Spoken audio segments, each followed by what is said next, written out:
अस्सलाम वालेकुम students, welcome to Iman learning. Students, आज का जो हमारा टॉपिक है वो है the cell, chapter number 4 FSc first year में से। ठीक है, एफएससी फर्स्ट ईयर को हम जो है वो डिस्कस कर रहे हैं यहाँ पे, और हमारा चैप्टर नंबर है ये 4 बायोलॉजी। ओके, तो स्टूडेंट्स आज मैं बुक से आप लोगों को लेक्चर दे रही हूँ क्योंकि आज मैं घर से बाहर हूँ, तो सेटअप से दूर हूँ अपने, तो इस वजह से मैं बुक साथ ले आई थी कि अगर मेरा टाइम लगा तो मैं ज़रूर जो है वो अपनी वीडियो लेक्चर अपलोड करूँगी। ओके, तो स्टूडेंट्स मेरा साथ दीजिएगा आप लोग। आज हम डिस्कस कर रहे हैं द सेल। इस टॉपिक में हम डिस्कस करेंगे सेल को, सेल की हिस्ट्री को और सेल थ्योरी को। ओके, तो हम देखते हैं नाउ सेल क्या होता है। आप सबको पता है कि सेल क्या है, is a structural and functional unit of life. जैसे कि हमने अपने प्रीवियस वीडियोज़ में डिस्कस कर चुके हैं सेल को, कि सेल क्या चीज़ होती है। ठीक है, जब हमने बायोलॉजिकल ऑर्गेनाइजेशन पढ़ा था, लेवल ऑफ बायोलॉजिकल ऑर्गेनाइजेशन के बारे में, तो उसमें हमने बहुत डिटेल से पढ़ा था कि व्हाट इज़ सेल। ओके, तो आज हम मज़ीद सेल का जो चैप्टर है इसको यहाँ पे पूरा डिस्कस करेंगे, प्रोकैरियोटिक एंड यूकैरियोटिक सेल के बारे में। ओके स्टूडेंट्स, तो पहले हम इसकी हिस्ट्री को चेक कर लेते हैं। What is cell and cell biology. अब सेल और सेल बायोलॉजी क्या चीज़ है कि the branch of biology which deal with the study of cell is called cell biology. यानी कि बायोलॉजी की वो ब्रांच जिसमें हम सेल को स्टडी करते हैं, उस ब्रांच को हम क्या कहते हैं, सेल बायोलॉजी कहते हैं। और the cell can be defined as the structural and functional unit of life. The cell is the smallest unit that carry out all activities of life. Okay, and cell are building blocks of complex multi cellular organisms. यानी कि ये building blocks हैं multi cellular organism के लिए, जो कि बहुत सारे सेल से बने होते हैं। मल्टी सेलुलर हम किसको कहते हैं, वो ऑर्गेनिज्म जो बहुत सारे सेल से मिलके बने होते हैं। फॉर एग्जाम्पल प्लांट्स है हमारे पास, एनिमल्स हैं। ओके, तो यहाँ पे आप एग्जाम्पल भी नोट कर सकते हैं। For example animal and plants. Okay, तो ये प्लांट्स और एनिमल्स क्या होते हैं स्टूडेंट्स के, बहुत सारे सेल से मिलके बने होते हैं, जिसको हम कहते हैं मल्टी सेलुलर ऑर्गेनिज्म। और यूनिसेलुलर ऑर्गेनिज्म क्या होते हैं, वो ऑर्गेनिज्म जो सिंगल सेल से मिलके बने होते हैं। ये भी आप लोगों ने पढ़ा हुआ है। ओके, तो अब नेक्स्ट हम देखते हैं कि describe emergence and implication of cell theory और how cell was discovered and cell theory was formulated. किस तरह से सेल डिस्कवर हुआ, सेल थ्योरी क्या चीज़ है। ओके, इससे पहले क्या क्या चीज़ें थी सेल के बारे में जो साइंटिस्ट ने हमें कही हुई थी। ओके, अब यहाँ पे स्टूडेंट्स बात यह है कि आज के दौर में तो सबको पता है कि व्हाट इज सेल। ओके, लेकिन ये बहुत पुराने वक्तों की बात है जब किसी को पता ही नहीं था इस इन्वेंशन का, इस ईजाद का। तो इस वजह से यहाँ पे हम सेल थ्योरी को या थोड़ा सा हिस्ट्री को डिस्कस कर रहे हैं। ओके, और the work of a number of scientist led to the discovery of cells, some of them can be mentioned here. Okay, सबसे पहले आ जाता है रॉबर्ट हुक। ये बहुत पुराना बंदा, इनके 1665 का बंदा है, जिसने सबसे पहले सेल के बारे में कोई बात कही थी। ठीक है, जिसने कहा था सेल भी एक चीज़ होती है जिससे लिविंग ऑर्गेनिज्म बनते हैं। ओके, तो यहाँ पे क्या है कि रॉबर्ट हुक ने सबसे पहले सेल के बारे में हमें बताया था, तब किसी को नहीं पता था सेल क्या होता है। Okay, started work on cell biology and reported the discovery of cell in his famous publication Micrographia. Okay, तो इसने इसकी एक फेमस पब्लिकेशन थी, यानी कि इसने एक बुक लिखी थी जिसका नाम था माइक्रोग्राफिया। उस बुक के अंदर स्टूडेंट्स इसने बताया था सेल के बारे में। ये क्या कहता था, he took thin section of cork and studies them under his self made compound microscope. तब इस क्या था कि इसके पास एक अपनी बनाई हुई कंपाउंड माइक्रोस्कोप थी। ओके, तब अब क्या है, अब तो हमारे पास बहुत ही जो है वो टेक्निकल चीज़ें आ गई हैं जो कि पुराने वक्तों में वो नहीं होती थी। तो इसने खुद से ही बनाई थी कंपाउंड माइक्रोस्कोप, जिसमें इसने कोर को स्टडी किया था। ठीक है, प्लांट का एक पार्ट लेके, डेड पार्ट था ये, उसको लेके इसने स्टडी किया था, उसके अंदर इसने सेल की स्टडी की थी। He observed that the cork is compose of minute honeycomb like compartment which he termed as cell. यानी कि उसने कहा था जो कॉर्क है ये जैसे हनी का कॉम्ब होता है, छत्ता होता है शहद की मक्खियों का, वैसा अंदर से दिखता है। अब यहाँ पे देखें, इसको कुछ इस तरह से कॉर्क के अंदर कंपार्टमेंट नज़र आया था। अभी जो एक आपको बॉक्स छोटा सा नज़र आ रहा है, ये कंपार्टमेंट का नाम दिया था। तो बहुत सारे कंपार्टमेंट से मिलके ये जो कॉर्क था वो बना था। ओके, जैसे यहाँ पे हम देख रहे हैं। ठीक है, तो यहाँ से इसने अपने जो माइक्रोस्कोप थी उसके अंदर इसने इसको देखा था, तो इस तरह इसको कंपार्टमेंट्स नज़र आए थे और इन्हीं में से किसी एक कंपार्टमेंट को यानी कि इन्हीं कंपार्टमेंट्स को इसने सेल का नाम दिया था।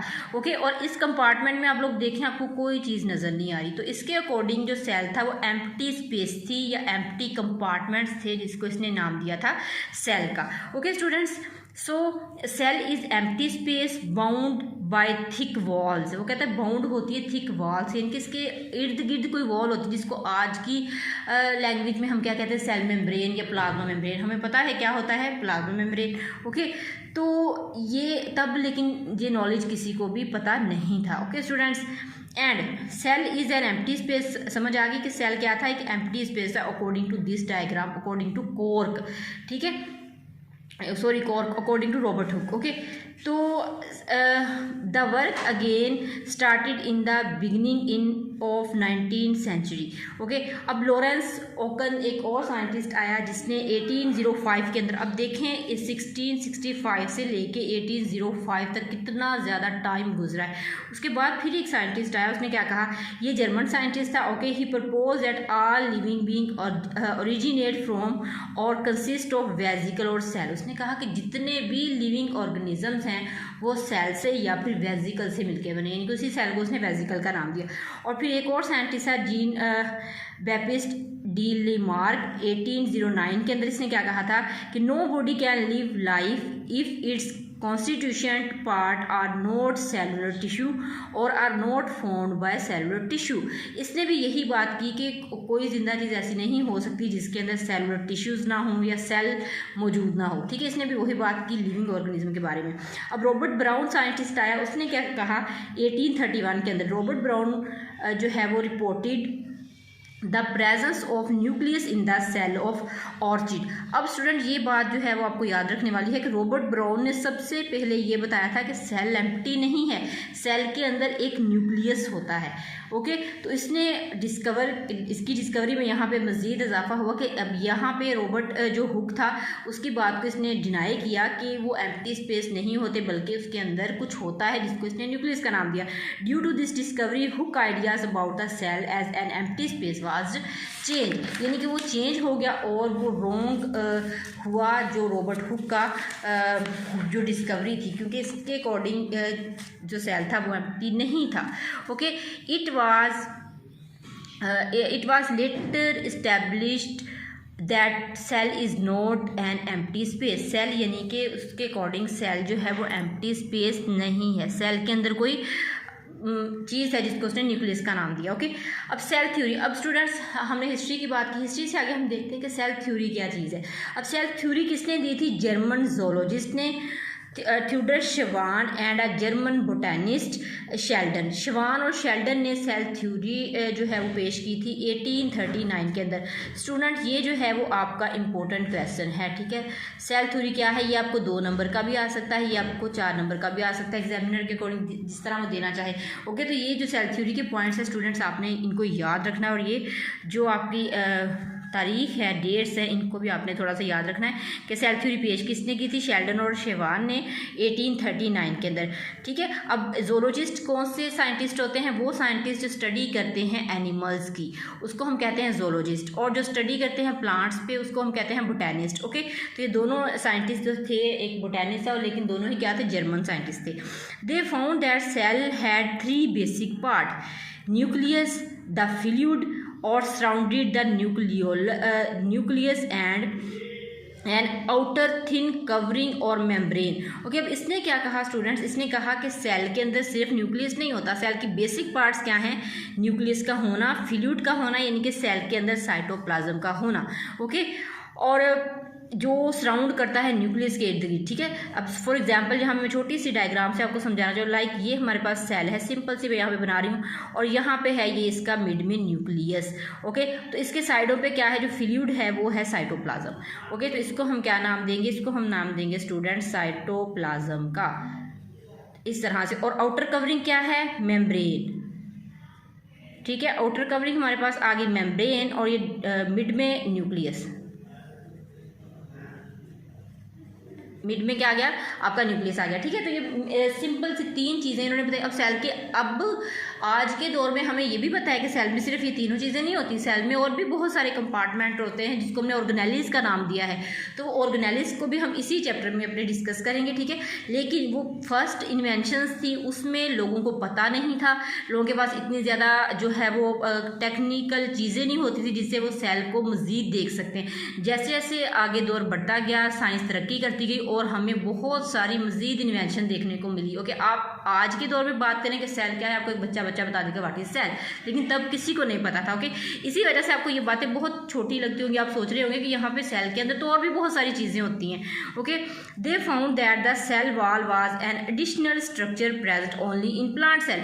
अब यहाँ पे इन्होंने एक और चीज़ देखी, क्योंकि बोटेनिस्ट था ना शेल्डन जो था, तो इसने कहा कि ज़ूलॉजी के अकॉर्डिंग तो सेल मेम्ब्रेन होगी, लेकिन एक अदर पार्ट आता है। अगर हम मैं प्लांट के सेल को देखूँ तो प्लांट के सेल पे एक और मेम्ब्रेन आती है, एक और कवरिंग आती है जिसको उसने सेल का नाम दिया। अब वो कवरिंग होती है स्टूडेंट यहाँ पे आउटर जो है वो सेल मेम्ब्रेन के आउटर में जो कवरिंग होती है वो होती है सेल वॉल। तो यहाँ पे हम इसको सेल वॉल कह सकते हैं। ओके, यहाँ पे है हमारे पास सेल वॉल। तो इस तरह से मज़ीद जो है जैसे जैसे दौर गुजरता गया वैसे वैसे ही सेल के अंदर मज़ीद जो स्टडी थी उसके अंदर इन्वेंशंस होती गई। ओके स्टूडेंट्स, नेक्स्ट जो है हम देख रहे हैं बात वो क्या है कि plants and animals have cell and this idea led to the formulated cell theory. अब यहाँ पे क्या है कि यहाँ पे जो है वो सेल थ्योरी का जो आइडिया इनको मिला और सेल थ्योरी को फॉर्मुलेट कर दिया गया, सेल थ्योरी बन गई। ओके, नेक्स्ट हम डिफाइन देख लेते। अब डिफाइन इसकी थोड़ी सी जाहिर है चेंज होगी जब सेल थ्योरी आ गई। All living organisms are compose of cell and cell products, यानी कि सेल और सेल की प्रोडक्ट से मिलके बने होते हैं जितने भी लिविंग ऑर्गेनिजम्स होते हैं स्टूडेंट्स। ओके, तो ये थी हमारे पास सेल थ्योरी। अब नेक्स्ट हम देख लेते हैं एक्सटेंशन ऑफ सेल थ्योरी कि नेक्स्ट क्या चीज़ें चेंज हुई इसके अंदर। After the cell theory was presented many detail of cell were studied as a result of which the cell theory was extended. तो जैसे जैसे डिस्कवरीज होती गई, स्टडीज होती गई, तो सेल थ्योरी एक्सटेंड होती गई, सेल थ्योरी बढ़ती गई। ओके, अब रुडोल्फ विर्चो एक साइंटिस्ट है जिसने 1855 के अंदर, ये भी जर्मन फिजिशियन था, made hypothesis new cell were formed only by the cell division of previously existing cells. इसने कहा कि न्यू सेल तब फॉर्म होंगे, तब बनेंगे जब पहले से लिविंग सेल मौजूद होगा। यानी कि इसके अकॉर्डिंग सेल क्या करता है, सेल डिवाइड करता है, सेल एक पार्ट से 2 पार्ट में कन्वर्ट होता है। फॉर एग्जांपल ये हमारे पास सेल है, तो ये सेल क्या कर देगा, डिवाइड होकर 2 सेल बना देगा। ओके, तो इसके अकॉर्डिंग क्या है, अब ये प्री एग्जिस्टिंग सेल है, पहले से सेल मौजूद है, अब इसने न्यू सेल्स बना दिए। ओके, तो इस तरह सेल के अंदर जो है अकॉर्डिंग टू न्यू साइंटिस्ट जो थ्योरी थी उसके अंदर एक्सटेंशंस आती गई क्योंकि स्टडी बढ़ती गई, और इसने नाम दिया ओमीन्स सेल्यूला अ cell. For example all cells form cell, यानी कि इसने उसको सेल्यूला का नाम दिया था। सेल को मतलब आल जो सेल है वो सेल से ही मिलके बनने होते हैं। Okay, it was against the idea of जो है वो abiogenesis living things arise spontaneously from non living. अब इससे पहले पुराने साइंटिस्ट की बात अगर हम करें तो बहुत ही अजीब लगता है हमें बात करना, क्योंकि पुराने जो साइंटिस्ट थे स्टूडेंट वो कहते थे जो सेल है वो नॉन लिविंग थिंग्स से बनता है, यानी कि लिविंग थिंग्स पैदा कैसे होते हैं, नॉन लिविंग थिंग्स से। ठीक है, इनके मुर्दा जानदारों से जिंदा जानदार पैदा होते हैं। ये बहुत ही हमें अजीब बात लगती है कि मुर्दा से कभी भी जानदार न्यू पैदा नहीं हो सकता। तो इसने क्या किया था, इसने वो जो आइडिया था उस आइडिया को भी यहाँ पे रॉन्ग करा था। ओके, लुईस पास्चर का वर्क अगर हम देख लेते हैं स्टूडेंट, लुईस पास्चर 1862 जो है वो supplied experimental proof for Virchow's hypothesis. अब इसने विर्चू ने जो हाइपोथेसिस दी थी उसने सिर्फ हाइपोथेसिस दी थी, हाइपोथेसिस कभी भी रॉन्ग साबित हो सकती है। अब लुईस पास्चर ने क्या किया था, उस पर वर्क किया था कि इसने जो थ्योरी पेश की है, इसने जो हाइपोथेसिस दी है क्या ये सही है या नहीं। Okay, he demonstrated that microorganisms for example bacteria could be formed only from existing microorganism bacteria, यानी कि उसने कहा कि बैक्टीरिया तब प्रोड्यूस हो गए जब पहले से बैक्टीरिया मौजूद होंगे। बैक्टीरिया आपको पता प्रोकैरियोट्स। तो अब क्या है हमारे पास, original cell theory and Virchow's hypothesis है gave the basis for working definition of living things. Living things are chemical organisation compose of cell and capable of reproducing themselves.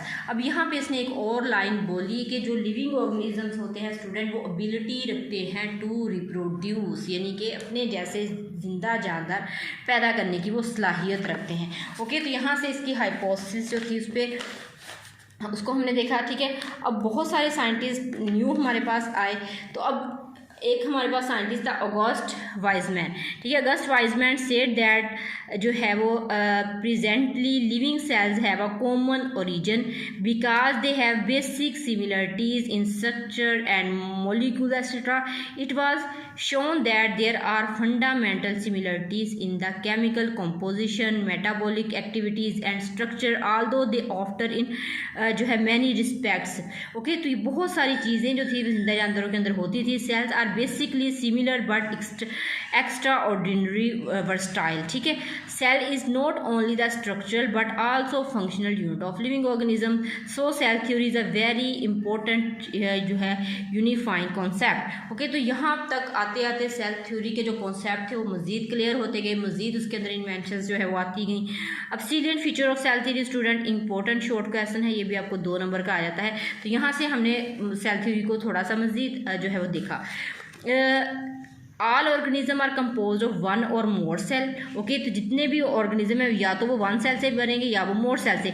अब अगर लिविंग ऑर्गेनिज्म 1 सेल से बने हैं, previously मैंने आपको बताया कि यूनिसेलुलर कहलाएंगे। अगर वो मोर सेल से बने हैं तो मल्टी सेलुलर कहलाएंगे। ओके, तो यहाँ पे डिफरेंस भी पूछा जाता है ना आपसे, difference between unicellular organism and multi cellular organism. तो यहाँ पे आप एग्जांपल भी दे सकते हैं, bacteria is a unicellular organism and plant और animal is a multi cellular organisms. Okay, all cells arise from preexisting cell. जितने भी सेल होते हैं वो कहाँ से बनते हैं, वो प्री एग्जिस्टिंग सेल से बनते हैं। Cells is the basic structure as well as functional unit for all organism. हम पहले पढ़ते हैं cell is a unit of life, तो ये सिर्फ यूनिट ऑफ लाइफ नहीं है, ये structural and functional unit of life है। अगर सेल नहीं है तो वो अपने सेलुलर फंक्शंस को परफॉर्म नहीं कर सकता। ठीक है, तो स्टूडेंट यहाँ तक हमने देखा कि सेल क्या है, सेल की थ्योरीज क्या है।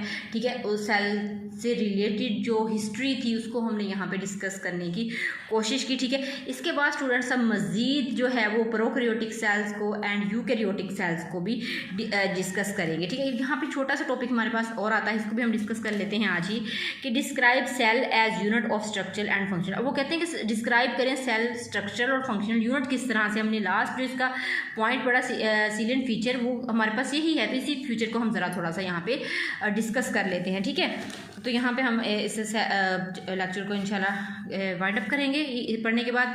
अ cell is a unit of structural and functional in living organism. In multicellular organism there is division of labor among themselves. यानी कि जो सेल्स होते हैं वो इन मल्टी सेलुलर के अंदर बहुत सारे सेल्स होते हैं, तो वो डिवीजन ऑफ लेबर्स कर लेते हैं, अपने काम को डिवाइड कर देते हैं दूसरे सेल्स पे।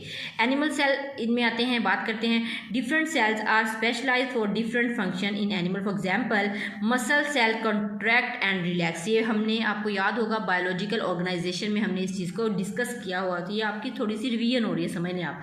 Nerve cells transmit impulses. Okay, gland cells secrete their hormones. Red blood cells carry oxygens. Some stomach cells secrete gastric juice, जो कि हमारी स्टमक के अंदर फूड को डाइजेस्ट करवाने में हेल्प आउट होता है।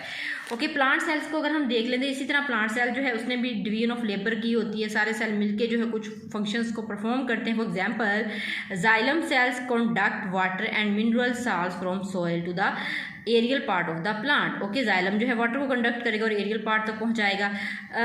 Phloem cells transport food. Sclerenchyma cells give support to the plant cells. Okay, collenchyma cells क्या करते हैं, कैरी आउट फोटोसेंसिस, जो कि फोटोसेंसिस में हेल्प करते हैं। Parenchyma cells stores surplus food, यानी कि जो फूड होती है उसके पास एक्स्ट्रा उसको स्टोर करते हैं, जब भी चाहिए होती है उसको ट्रांसफॉर्म करते हैं।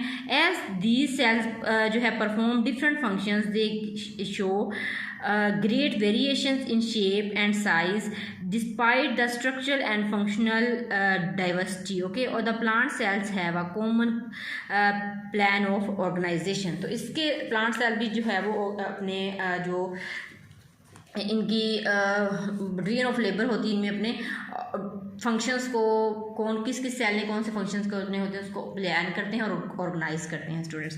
ओके, तो आज का आपको लेक्चर समझ आया हो तो आप ज़रूर इस वीडियो को लाइक कीजिएगा और मेरी जो वीडियो है उसको सब्सक्राइब भी कीजिएगा, बेल आइकन को ज़रूर प्रेस कीजिएगा ताकि मेरे आइंदा आने वाले सारे लेक्चर्स आप लोगों को टाइम टू टाइम मिलते रहें स्टूडेंट। इंशाल्लाह नेक्स्ट मिलेंगे हम नेक्स्ट लेक्चर के साथ। थैंक यू, अल्लाह हाफिज़।